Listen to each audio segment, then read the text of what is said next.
Hola, mis estimados hermanos y hermanas. Ya ha pasado una semana más y la guerra entre Ucrania y Rusia continúa. Y yo sigo perenne en mi postura de no a la guerra y a cualquier guerra.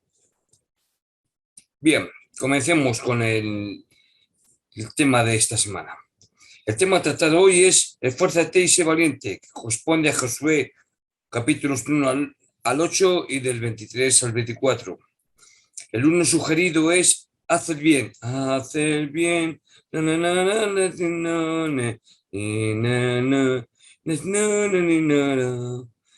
el himno 155 del Himnario en español. Bien, los libros desde Josué hasta Esther se conocen tradicionalmente como los libros históricos del Antiguo Testamento. No obstante, eso no significa que no haya otros libros del Antiguo Testamento que tengan valor histórico. Más bien, a los libros históricos se les llama así porque el objetivo principal de sus escritores era mostrar la mano de Dios a lo largo de la historia del pueblo de Israel. Su propósito no era explicar la ley de Moisés, como lo hace Levítico y Deuteronomio. Tampoco era expresar alabanzas ni lamentaciones de forma poética, como sucede en los salmos y en las lamentaciones. Tampoco se trataba de registrar las palabras de los profetas, como ocurre en los libros de Isaías y de Ezequiel.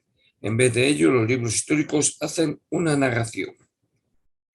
Como es natural, la historia se narra desde cierto punto de vista, o más bien desde ciertos puntos de vista, así como resulta imposible observar una flor, una roca o un árbol desde varios ángulos a la misma vez.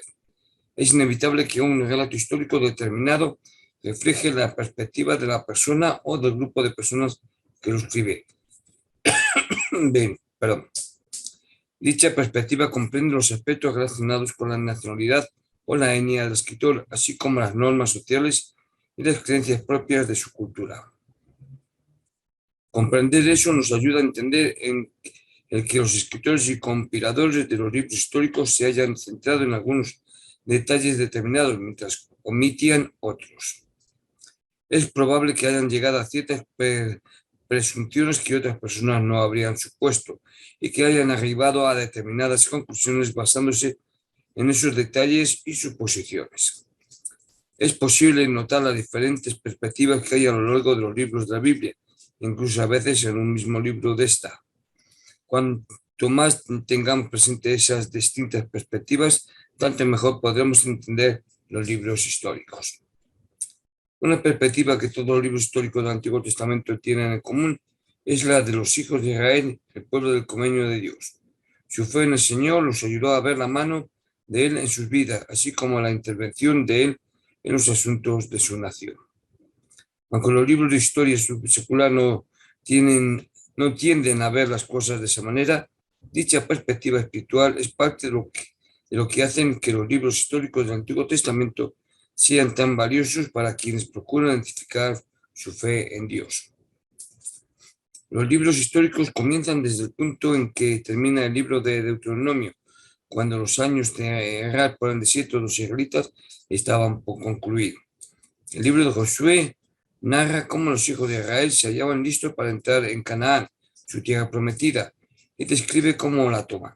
Los libros que le suceden desde Jueces hasta Segunda de Crónicas relatan las vivencias de los hijos de Israel en la tierra prometida, desde el momento en que se establecieron allí hasta la época en que fueron conquistados por Asiria y por Babilonia.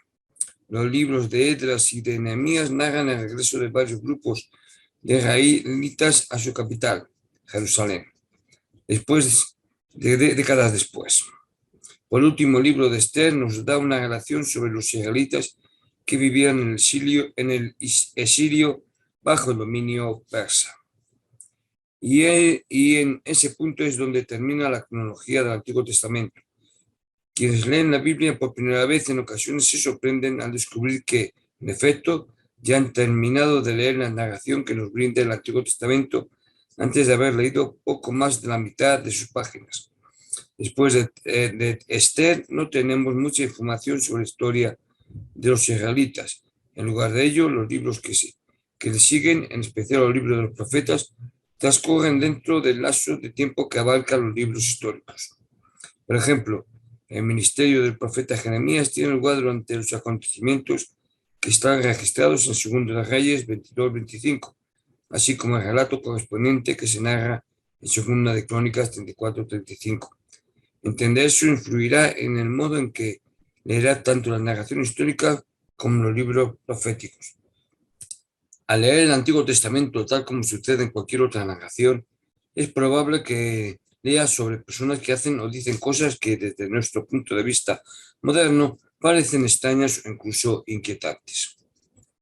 Es muy factible que así sea, pues los autores del Antiguo Testamento veían el mundo desde una perspectiva que, en muchas formas, es muy diferente de la nuestra. La violencia, las relaciones étnicas y el rol de la mujer son solo algunas de las cuestiones que los escritores de la antigüedad pueden haber visto de manera diferente de como las vemos hoy en día. Entonces, ¿qué debemos hacer al encontrar pasajes de las escrituras que parezcan causarnos inquietud? Primero, podría resultar útil considerar el pasaje en un contexto más amplio. ¿Cómo se relaciona con el plan de salvación de Dios?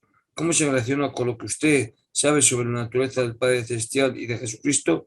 ¿De qué modo concuerda con las verdades reveladas en nuestras escrituras o con las enseñanzas de los profetas vivientes? ¿Y de qué modo concuerda con lo que el Espíritu le susurra a usted al corazón y a la mente? En algunos casos puede suceder que el pasaje parezca no concordar con ninguna de esas cosas. A veces podría ser como una pieza de rompecabezas, un puzzle, vamos, que al parecer no encaja con ninguna de las demás piezas que usted ya ha armado. No se puede tratar de encajar la pieza por la fuerza, pero tampoco hay que darse por vencido con el rompecabezas. Más bien es posible que tenga que dejar la pieza a un lado por ahora, y a medida que aprenda más y complete más el rompecabezas, podrá ver mejor cómo encajan las piezas. También puede ser útil recordar que, además de limitarse a una perspectiva particular, los relatos de las escrituras están sujetos a errores humanos, como se puede ver en el artículo de Fe 1.8.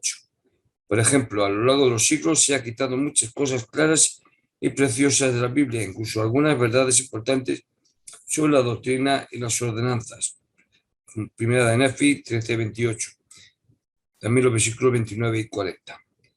Al mismo tiempo, debemos estar dispuestos a admitir que nuestra propia perspectiva también es limitada. Siempre habrá cosas que no comprendamos plenamente y preguntas que aún no podemos responder.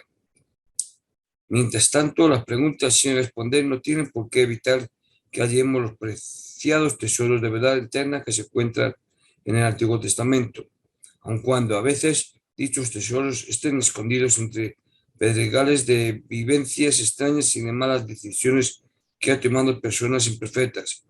Es posible que los tesoros más preciados sean los relatos y pasajes que testifiquen del amor de Dios, en especial aquellos que nos hacen pensar en el sacrificio de Jesucristo. Vistos desde cualquier perspectiva, tales tesoros brillan con tanta luz hoy en día como brillaban en el pasado. Y puesto que estos relatos nos hablan sobre el pueblo del convenio de Dios, es decir, sobre hombres y mujeres que tenían debilidades humanas y a pesar de ello amaban y servían al Señor, en los libros históricos del Antiguo Testamento abundan los tesoros de verdades. Había sido necesario que transcurrieran varias generaciones, pero la promesa de Jehová pronto se cumpliría. Los hijos de Israel estaban a punto de heredar la tierra prometida. No obstante, se les interponían el río Jordán, los muros de Jericó y un incluso aunque poderoso pueblo que había rechazado al Señor, como se puede ver en 1 de Nefi 17:35. Además de eso, Moisés, su querido líder, había partido. Tal vez la situación haya hecho que algunos israelitas se sintieran débiles y temerosos, pero Jehová dijo: esfuérzate y sé valiente. ¿Y cómo habrían de sentirse así? No debido a su propia fuerza, ni a la fuerza de Moisés, ni a la de Josué, sino porque Jehová tu Dios estará contigo donde quiera que vayas. Puede suceder cosas maravillosas, ¿no?, cuando en nuestra vida haya ríos que cruzar y muros que derribar, ya que es Jehová quien hará maravillas entre nosotros. El libro de Josué es uno de los escritos más importantes del Antiguo Pacto y nunca debe ser separado del Pentateuco, del cual es a la vez continuación y complemento. Entre este libro y los 5 de Moisés existe la misma analogía que entre los 4 evangelios y los hechos de los apóstoles. El Pentateuco contiene una historia de los hechos del gran legislador judío y las leyes sobre las que la iglesia judaica debía establecerse. El libro de Josué presenta un registro de establecimiento de esa iglesia en la tierra de Canaán, conforme a las promesas y declaraciones de Dios tan a menudo repetidas. Los evangelios presentan un relato de los hechos de Jesucristo, el gran legislador cristiano, y de las leyes sobre las que su iglesia se establecería y mediante las que se gobernaría. Los hechos de los apóstoles presentan un registro del establecimiento de aquella iglesia, de acuerdo con las predicciones y promesas de su gran fundador. Así, entonces, el Pentateuco tiene, como se ha dicho, un paralelo con los evangelios, así como el libro de Josué lo tiene con los hechos de los apóstoles. Kras llamó al Antiguo Testamento Iglesia Judaica, indicando con esa palabra la organización fundada por Jehová entre los antiguos israelitas. Pero los santos últimos días sabemos que Jehová era Cristo en la persistencia. Este hecho explica la razón de los paralelos tan marcados. Ambas iglesias eran la iglesia de Jesucristo, dada en circunstancias diferentes y con énfasis en un sacerdocio diferente, pero en ambos casos se efectuaban bautismos y los principios de una vida recta y de la fe en Dios fueron enseñados claramente. Estos marcados paralelos sugieren que el libro de Josué puede proyectar más aún la tipología o simbolismo de Cristo, tal como lo hizo la ley de Moisés. De cierto, los santos últimos días aprendemos que Moisés era a semejanza del Hijo unigénito, Moisés 1.6. También en el libro de McConkie, el Mesías prometido, páginas 442 a 448. Así como Moisés en su papel de profeta, legislador y mediador y libertador fue un modelo de Jesucristo, también Josué, que llevó a él a una tierra prometida, fue un símbolo de Jesús que lleva a los fieles a la suprema tierra de promisión, el reino celestial. Josué, el hijo de Nun, de la tribu de Efraín, primero fue llamado Oseas. Eso se puede ver en Números 13:16. ¿Qué significa salvado? Un salvador o salvación.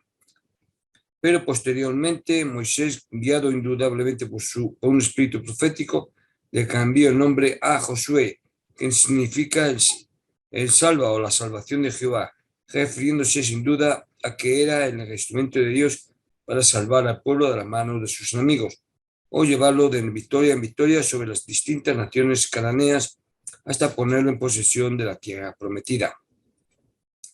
La versión de los 70 lo llama Jesús Nahue o Jesús el hijo de Nabe, y en el Nuevo Testamento es llamado expresamente Jesús, Hechos 7:45 y Hebreos 4:8. En otras palabras, en el hebreo original, tanto Josué como Jesús eran el mismo nombre.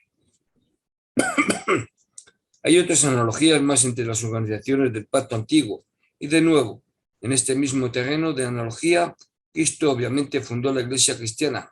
Por esto tuvo sus 12 discípulos, de los cuales surgiría la Iglesia cristiana, así como la Iglesia judaica, o las 12 tribus, surgieron de los 12 hijos de Jacob. Él tuvo sus 70 o 72 discípulos, en similitud de los 72 ancianos, 6 elegidos de cada una de las tribus, y que estaban unidos a Moisés y Aarón en la administración de la justicia y otras actividades similares entre el pueblo. Cristo reunió en su persona los caracteres de Moisés y de Aarón, o del legislador y sumo sacerdote, de ahí que siempre se considera a sí mismo y es considerado por sus apóstoles y seguidores en la iglesia cristiana lo mismo que Moisés y Aarón en la iglesia judaica. Como rito de iniciación en su iglesia instituyó el bautismo en lugar de la circuncisión, ordenanzas que son símbolos de purificación del corazón y de una vida santa, y como rito de establecimiento y confirmación, la Santa Eucaristía en lugar del Cordero Pascual, ordenanzas que sirven para conmemorar la expiación hecha a Dios por los pecados del pueblo. Las analogías son abundantes y ciertamente son universales, al punto de que el tiempo no permite enumerarlas. Sobre este Nuevo Testamento, siendo que ellos arrojan a una luz intensa y mutua, aportan el más decidido testimonio respecto a las palabras y la verdad de la profecía, y muestra el amplio cumplimiento de todos los designios antiguos de Dios. Sobre la tierra prometida os diré que la Palestina bíblica es, según se considera corrientemente, la región que está al sur y al sudeste de las montañas del Líbano, al norte y oriente de Egipto, al este de las llanuras costeras del Mediterráneo y al oeste del desierto de Arabia. En superficie, Palestina apenas tiene 240 kilómetros desde Dan a Beerseba y su zona más ancha es de 121 kilómetros. El Señor le prometió a Josué que la extensión original de la tierra prometida a Abraham sería dada a Israel, Génesis 15 y 18 y Josué 1:4. Aunque los israelitas que fueron a la tierra prometida con Josué generalmente fueron fieles y obedientes, como nación Israel pronto volvió a sus viejas costumbres y perdió las bendiciones que le fueron prometidas con relación a la obtención de toda aquella tierra. No fue sino en la época de David y de Salomón, unos 200 años más tarde, que Israel controló el territorio dado en el pacto original y entonces solamente por un breve periodo, ya que volvió a perder las zonas fronterizas. Después de afirmar que Josué tenía el poder y autoridad de Moisés, el Señor le encargó que basara todos sus hechos en la ley. No debía apartarse de ella y la ley no debía apartarse de sus labios. Esto es, todo lo que hablara tenía que ser conforme a la ley. Debía meditar constantemente sobre los preceptos contenidos en ella. Los hombres de la tribu de Rubén, Gad y Manasés, que heredarían los territorios ya conquistados al oriente de Jordán, recibieron la orden de unirse a las demás tribus para conquistar el resto del territorio. Al aceptar ese encargo y al hacer el convenio de matar a todo el que rehusara hacerlo, estas tribus mostraron su deseo de aceptar la orden. Ahora voy a hacer un paréntesis, un kikkar, como suele decir yo, para hablar sobre el título de esta lección y que corresponde a Josué 1:9. Esfuérzate y sé valiente. La presidencia general de los hombres jóvenes se enseñó en el año 2010 cómo la promesa que el Señor hizo a Josué se aplican a la juventud. En el espacio de 4 versículos del primer capítulo de Josué, el Señor le manda que sea fuerte y valiente, y lo hace 3 veces. Entonces el Señor le promete que logrará el éxito en llevar a los israelitas a la tierra de su herencia, que recibirá fortaleza y valor por su obediencia a toda la ley, y sobre todo que el Señor estará con él donde quiera que vaya. Ese mismo llamado a ser valiente es tuyo, al igual que lo son las mismas promesas, con la ayuda del Salvador. Tú también tendrás éxito en tus llamamientos y en tu vida. Tendrás la fortaleza para soportar cualquier tentación a medida que obedezcas los mandamientos y sigas las normas que se encuentran para la fortaleza de la juventud. Recuerda que esto se dijo en la conferencia de hombres jóvenes.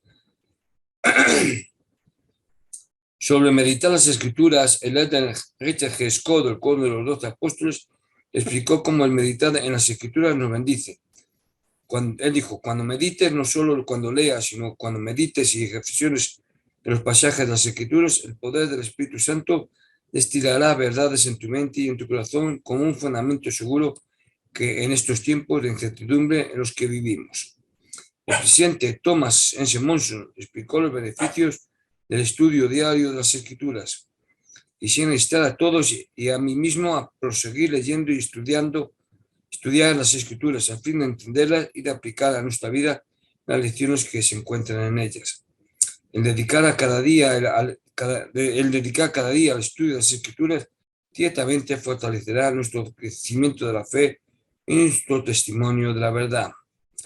Pregunta casi inevitable que pudiera suscitar en alguna que otra duda o pensamiento. Y ¿era Rabá en verdad una ramera? Mis estimados hermanos y hermanas, doy por sentado, doy por hecho que habéis estudiado la asignación de las escrituras que toca esta semana. Claro, pues si no, dudo que sepáis quién es Rabá y por qué hablamos de y sobre ella.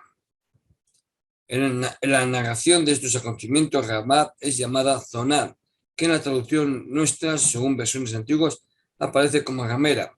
Los escritores judíos, sin embargo, no queriendo dar lugar a la idea de que sus antepasados se vieron mezclados en una dudosa relación al comienzo de su gran empresa, prefirieron interpretar el vocablo como anfitriona, o sea, persona que administra una casa de alojamiento público, como si proviniera del vocablo hebreo que significa nutrir. Los intérpretes cristianos también se muestran inclinados adoptar esta interpretación por el bien del carácter moral de la mujer, de la cual el apóstol habla bien y la cual, según Mateo 1.4, parece haber llegado a ser mediante un casamiento posterior con Salmón, príncipe de Judá, antepasada de Jesús. Mas debemos contentarnos con tomar los hechos tal como son y no distorsionarlos para evitar dificultades.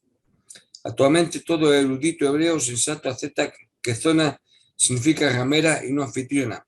Significa ramera en todos los demás textos en los que aparece, no estando en ellos representada la idea de anfitriona por este u otro vocablo hebreo, ya que tal función no existía. No había posadas y allí donde posteriormente apareció lo que se podía considerar como un indicio de posada, tal lugar no era manejado por mujeres en los países orientales. Por otra parte, los extranjeros provenientes de otro lado del río bien pudieron haber acudido a la casa de una ramera sin levantar sospechas ni llamar la atención. Los beduinos del desierto constantemente lo hacen hasta el presente en sus visitas al Cairo y a Bagdad. La casa de esa clase de mujeres era también la única a la cual podían, como extranjeros, haber tenido acceso y ciertamente la única a la cual podían considerar fuente de la información que necesitaban sin exponerse al peligro que podían representar otros hombres que había allí.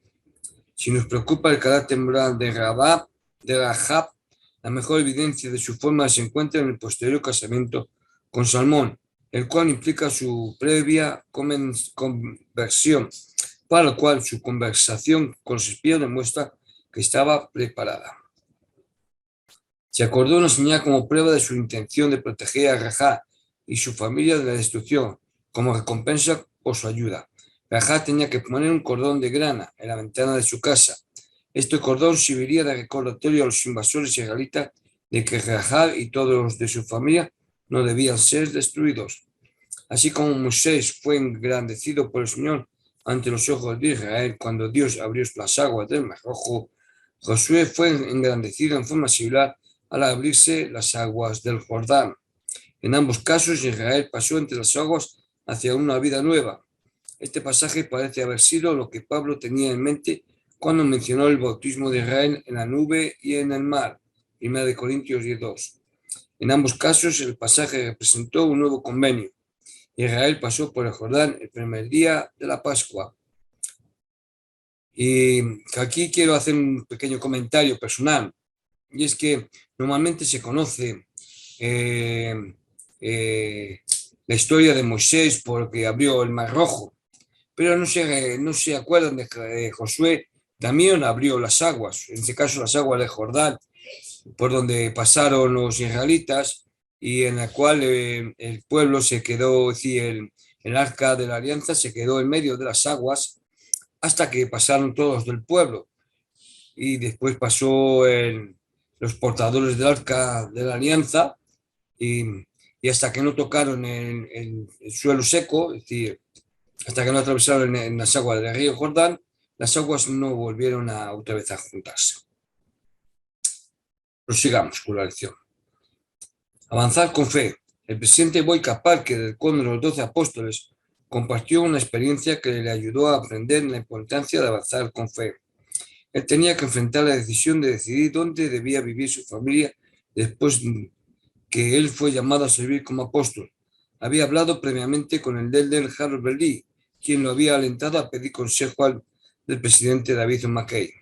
El presidente Parker, después de haber hablado con el presidente McKay, recordó: volví nuevamente a ver al elder Lee y le dije que no veía cómo podía hacer lo que se me había aconsejado. Él dijo: el problema con usted es que quiere ver el final desde el principio. Le contesté que por lo menos deseaba ver uno o dos pasos hacia adelante. Entonces recibí una lección para toda la vida. Usted debe aprender a caminar hasta el borde de la luz y después dar algunos pasos en la oscuridad. Entonces la luz aparecerá y le mostrará el camino que tiene por delante, es decir, dar pasos de fe. Huelga mencionarlo, pero ¿por qué levantó Israel piedras de Jordán como memorial? Que cuando se recogieron cada uno de los miembros de cada tribu, cogieron una piedra antes de cruzar, y sí, mientras cruzaban el Jordán, y cuando la atravesaron, las pusieron como un montículo. A los pueblos bíblicos les gustaban los hechos simbólicos para conmemorar los grandes acontecimientos, para que el pueblo conservara siempre en la memoria las bendiciones del Señor al partir las aguas del río Jordán. Josué mandó que se tomaran 12 piedras del fondo del río y se pusieron en un lugar donde todos las pudieran ver. Estas piedras servirán de monumento conmemorativo a los hijos de Israel para siempre. En los años venideros, cuando los niños preguntaran a sus padres el significado de aquellas piedras, el pueblo de Israel podía revivir el relato del milagro de Dios. Así, las piedras servirían como un recordatorio del poder de Dios a la vista de todos. Es importante recordar que los israelitas no entraron en una tierra deshabitada, quiero decir. Por el contrario, la zona conocida como Canaán había estado habitada durante siglos. La mención de los reyes amorreos y cananeos y su reacción ante el paso milagroso de Jordán indica que toda la tierra de Canaán fue puesta a los pies de Israel por el Señor. Solamente tenían que conquistar físicamente a los que ya estaban derrotados mentalmente, pero perdieron la ventaja que el Señor les dio al comenzar a abandonar sus convenios con Él. En el libro de Josué se nos vuelve a mencionar una ocasión más acerca de la circuncisión. Los israelitas habían peregrinado durante 40 años en el desierto porque no habían sido fieles en su pacto con Dios. No es de sorprender entonces que durante ese tiempo hayan dejado la práctica de la circuncisión, la cual era el símbolo del pacto. Por lo tanto, después que Josué hizo pasar al pueblo por el medio de las aguas del Jordán, un símbolo de bautismo y entrar en suelo santo que había sido negada a sus padres, el Señor requirió que restituyeran la señal física del pacto. Un hecho a tener en cuenta es que una vez que el pueblo atravesó el Jordán, el maná dejó de aparecer. Este acontecimiento señala una nueva era para Israel. Por primera vez en 40 años los hijos de Israel tenían que valerse por sí mismos. Durante ese periodo habían sido alimentados tiernamente con maná, pero ahora debían depender de sí mismos, en madurez, contando con su propio trabajo para comer el pan de la tierra. Considerando que el maná había aparecido todos los días menos el día de reposo durante 40 años o más de 12.000 veces, ciertamente fue el final de una era especial. Bueno, también hay que tener en cuenta que una vez que atravesaron el Jordán, ahí había fruto y alimento. Punto importante en mi modesta opinión. ¿Quién era el príncipe de las huestes del Señor al cual vio Josué? Aunque hay una falta notable de detalles en este relato, todo parece indicar que se trata de una visión milagrosa mostrada a Josué. La mayoría de los comentaristas supone que un siervo terrenal de Dios o un ángel vino a fortalecer a Josué y a Israel mientras se preparaban para su primera batalla. Sin embargo, dos cosas indican que Josué pudo haber visto a Jehová o Jesucristo premortal. Primero, cuando Josué se postró para adorarlo, nada se hizo para impedírselo. Y debemos recordar que los siervos terrenales de Dios no demoran en evitar que otras personas los adoren, aunque hayan demostrado gran poder. Hechos 10, 25, 26, el 14, 8, 18 y Alma 18, 15 y 17. Lo mismo sucede con los ángeles, pues en dos ocasiones, a maravillarse en la presencia de ángeles, Juan el Revelador cayó a los pies de ellos para adorarlos. Les fue dicho lo mismo: mira, no lo hagas, porque yo soy un siervo tuyo, de tus hermanos los profetas. Apocalipsis 22, 29 y también 19, 10. El ángel que apareció a los padres de Sansón claramente les enseñó que cualquier tipo de ofrenda debe ser dada al Señor. Jueces 13, 16. Pero en este caso no se hizo intento alguno para evitar que Josué se postrara para adorar a este ser. En segundo lugar, el personaje le ordenó que se quitara el calzado porque estaba pisando suelo santo, la misma instrucción que Jehová dio a Moisés en el monte Sinaí, Éxodo 3:5. Pero como este relato es escaso en detalle, solamente se puede suponer que pudo haber sido el Señor. El líder de McConkie en su doctrina mormona enseñó: Cristo mismo es el soldado que manda su propio ejército. Como comandante lleva el título de príncipe del ejército de Jehová. Con este nombre se le apareció a Josué, quien al verlo tenía una espada desenvainada en su mano y le oyó decir: mas ahora ha venido como príncipe del ejército de Jehová. Josué, postrándose sobre su rostro en tierra, le adoró y le dijo: ¿qué dice mi señor a su siervo? Y el príncipe del ejército de Jehová respondió a Josué: quita el calzado de tus pies, porque el lugar donde estás es santo. No ha sido preservado que otras directivas se le dieron entonces.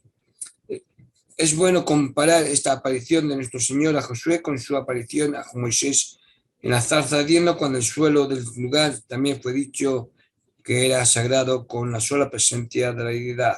Éxodo 3.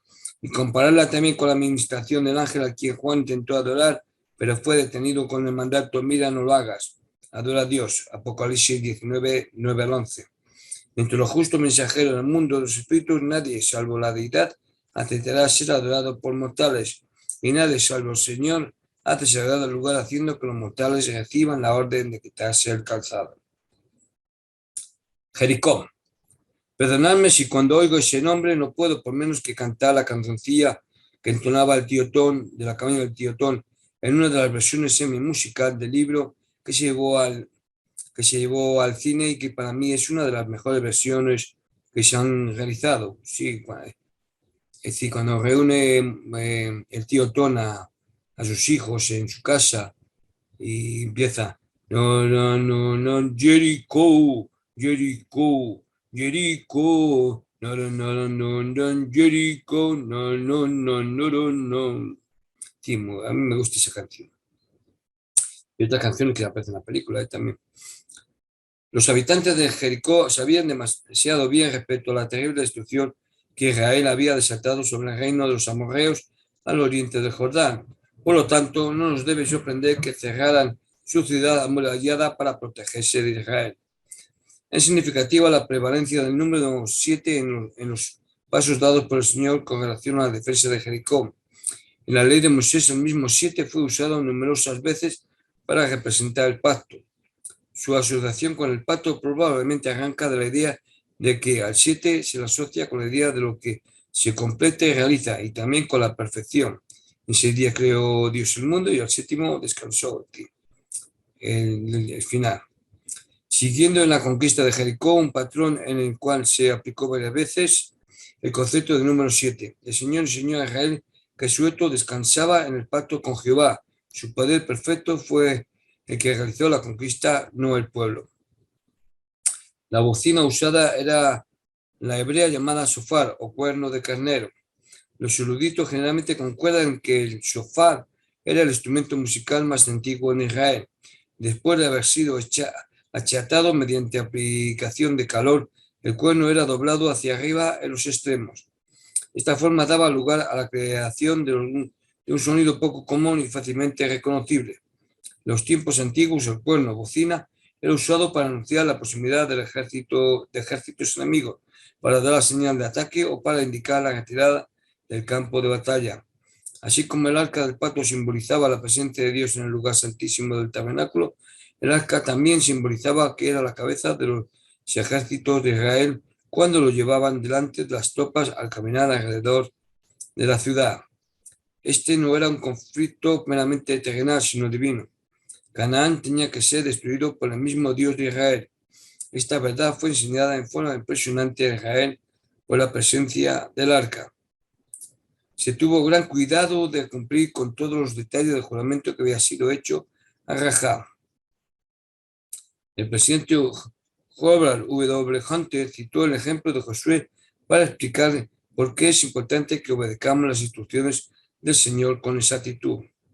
El cometido de Josué era totalmente obediente. Su preocupación era hacer precisamente lo que se le había mandado, y la promesa del Señor se cumpliría. Las instrucciones, sin lugar a dudas, deben de haberle parecido algo extrañas, pero su fe en el resultado le instó a seguir adelante. Ciertamente el Señor aprecia más que cualquier otra cosa la determinación firme de obedecer su consejo. Llegados a este punto, siempre hay algún curioso que se pregunta qué fue realmente lo que derrumbó los muros de Jericó. Durante siglos los hombres han debatido sobre este punto.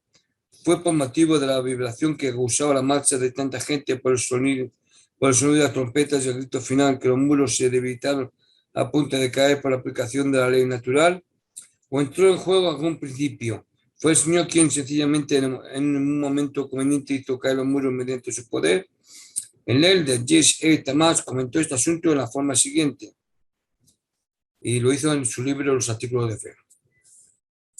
¿Acaso no podemos creer que el capitán de la hueste del Señor y su compañía celestial estaban presentes cuando Israel circundó a Jericó y que ante su influencia sobrehumana, apoyada por la fe y la obediencia del ejército mortal, se derrumbaron los muros? Algunas de las realizaciones más recientes y más notables del hombre en cuanto a la utilización de fuerzas naturales van llegando a la categoría de manifestaciones espirituales. Poder oír el tic-tac de un reloj a miles de millas de distancia, hablar en tono moderado y ser oído en todo el continente, enviar señales desde un hemisferio y ser entendidas en otro, aunque entre ellos los océanos se agitan y rugen, traer los relámpagos a nuestras casas para usarlos como fuego en iluminación, navegar por el aire y viajar bajo la superficie del océano, hacer que las energías químicas y atómicas obedezcan nuestra voluntad. ¿Acaso no son milagros? Su posibilidad no habría sido aceptada con crédito antes de realizarse. No obstante, por medio de la operación de las leyes de la naturaleza, que son leyes de Dios, se efectúan estos y otros milagros. Otra pregunta, la pérdida de Jai. El líder del rey H. Ward de los 70 explicó: quizá nos parezca difícil entender la forma en que la falta de honradez de un hombre haya tenido un efecto de tan largo y alcance como para causar la derrota del ejército de Israel y la muerte de 36 hombres. El líder J.S. Tamás observó: se había violado una ley de justicia, había metido a un anatema al campamento del pueblo del Comenio. Esta transgresión resistió la corriente de ayuda divina, y no fue sino hasta cuando se santificó el pueblo que fue restituido el poder.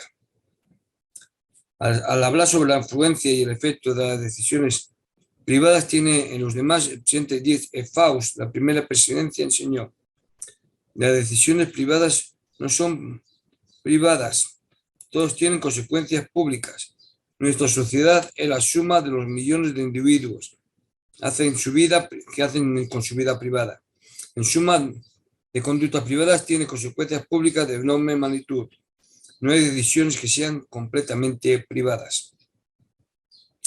Quizá los que han estudiado, no, ratifico, tal vez los que han escudriñado las escrituras que teníamos asignadas esta semana se pregunten con relación a echarse polvo sobre la cabeza. Si hablan de que los israelitas se echaron polvo sobre la cabeza.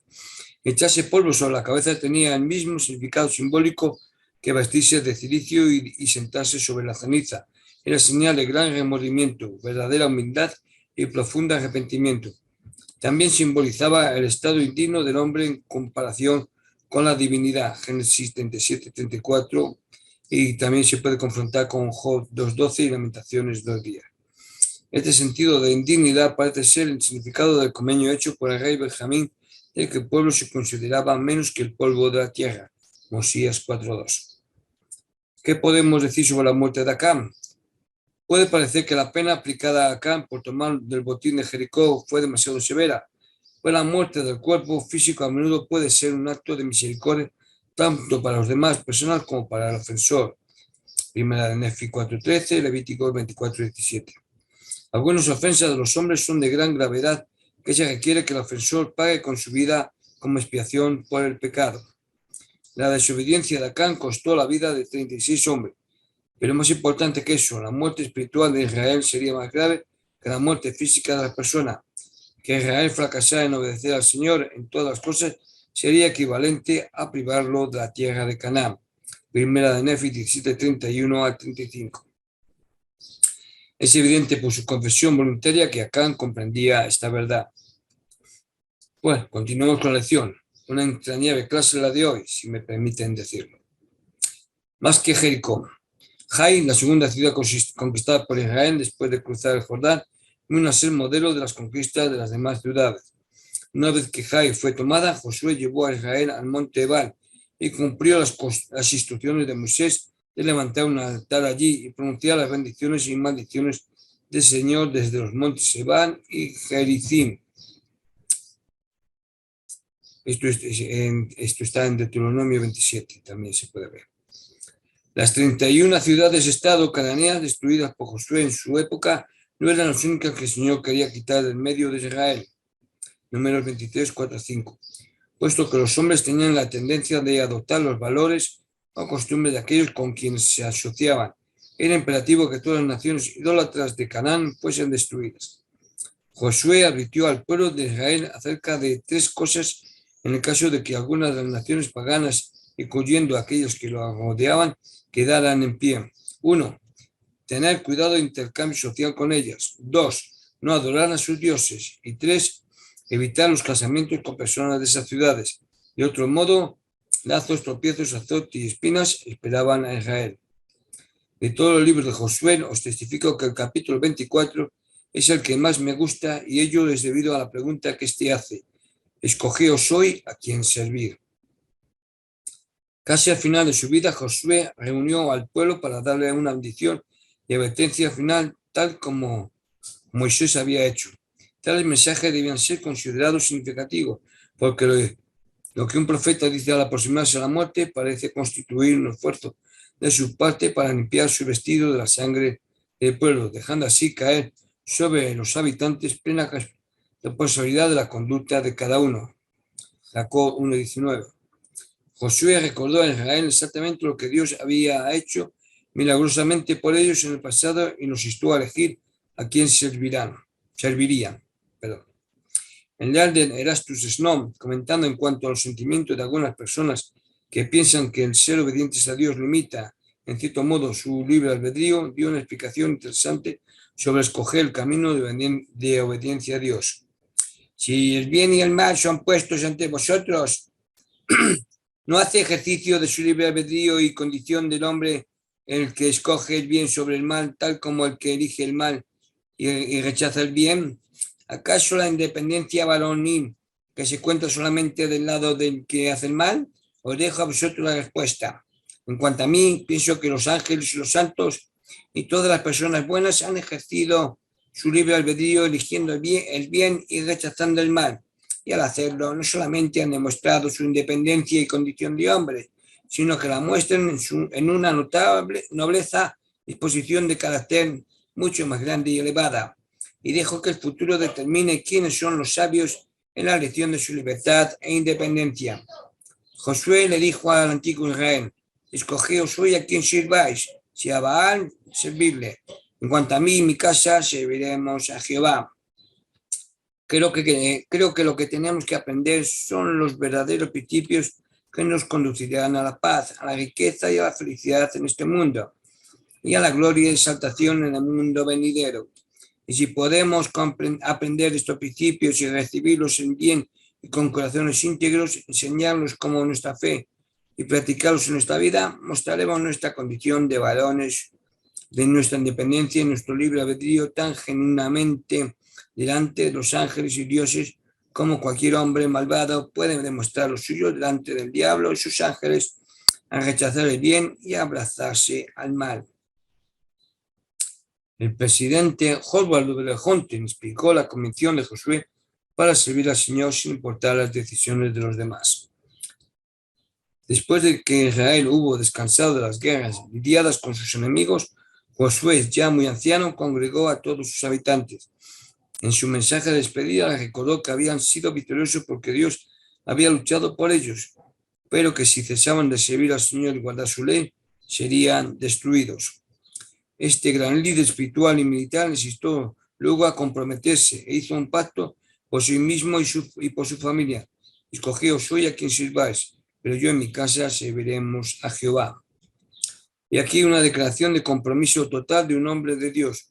Josué les dijo a los israelitas que no obstante los que ellos escogieran, él haría lo que sabía que era correcto, pero su decisión de servir al Señor era totalmente independiente de lo que ellos decidieran, que las acciones del pueblo no afectarían las suyas, que a su compromiso a cumplir la ley y la voluntad del Señor no se vería alterado por lo que ellos pudiesen hacer. Josué tenía control total de sus acciones y la mirada puesta en los mandamientos del Señor se había comprometido a ser obediente. Ciertamente el Señor aprecia más que cualquier otra cosa la determinación firme de obedecer su consejo.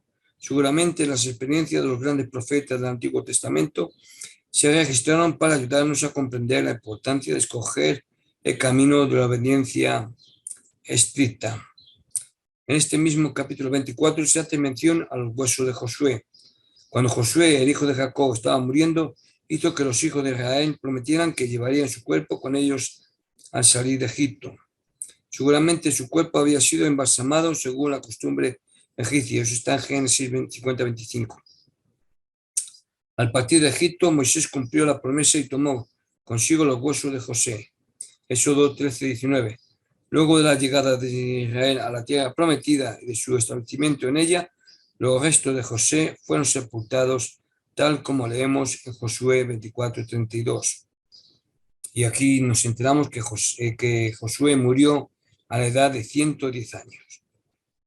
Esta es la lección y testifico de que todo ello es verdad. En el nombre de Jesucristo. Amén.